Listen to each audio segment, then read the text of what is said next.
I'm Tim King from the estate agency in Chingford, and I'm going to give you a quick walkthrough tour of this ground floor 2-bedroom garden flat on Markfield Gardens in Chingford. It is going to need a full refurb. It doesn't even have a heating system, so it's going to need the works. That said, the bathroom is actually in pretty good condition, and you can probably keep that as is. But this has got, I think, quite a lot of meat on the bone. We've sold 3 very, very similar flats to this in the last 6 months on this close that are exactly the same. One on the ground, a couple of upper flats. They're selling in average to good condition for about 370, 380. You can see that on Land Registry. So if you were to buy this in for about 320, I can't see how you'd spend much more than £30,000 to refurbish this. You might do, but you certainly could do it for that.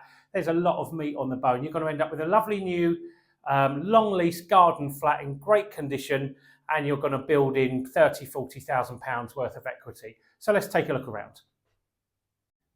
So let's do the tour. This is Markfield Gardens, nice quiet little side turning just off the bottom of Kingshead Hill. Good access to North Chingford, Chingford Station and the shops. Let's take a look around inside. Quite a good size flat, I believe somewhere between 750 square feet. No wasted space at all here. First off, we are into the smaller of the 2 bedrooms. Nonetheless, I would describe this as a small double. Nice big hallway. Bathroom's quite interesting in that this is probably the only thing you won't need to redo. It's been refurbished recently. All you would do is deal with that upper part where that tiled area or formica area finishes, perhaps to paint it or tile it, a bit of flooring, and you've got a good bathroom. This is the hot water system. I have no idea if this works, but this is going to go for most people. A combination boiler will go in for your hot water and heating, and then you'll get that cupboard back. Another big cupboard there, so lots of storage as well.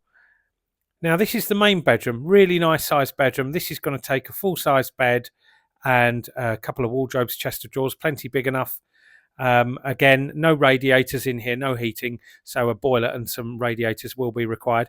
Then we're into the lounge. This is a really nice sized room. Couple of things you could do here. One of the things I would definitely do would be to look to knock out this window and go floor to ceiling with French doors or a bifold. And then you can access the rear garden. This is split into 2. The bit you're looking at belongs to the flat, bit to the left upstairs.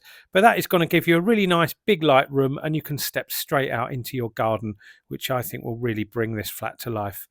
And last off, we're into the kitchen. Again, another good size room. These older flats always have good size rooms and are generally well proportioned. And this is no exception as well. So good sized kitchen diner. You could easily get a fitted kitchen and a little dining table in there as well. And then last off, we're out to the garden. I should also mention the flat is double glazed. Most of the double glazing is in good condition as well, so that's one thing you won't have to do. And then you can see the garden. So if this looks of interest to you, it's a long lease garden flat with its own separate garage. Give me a call to take a look around.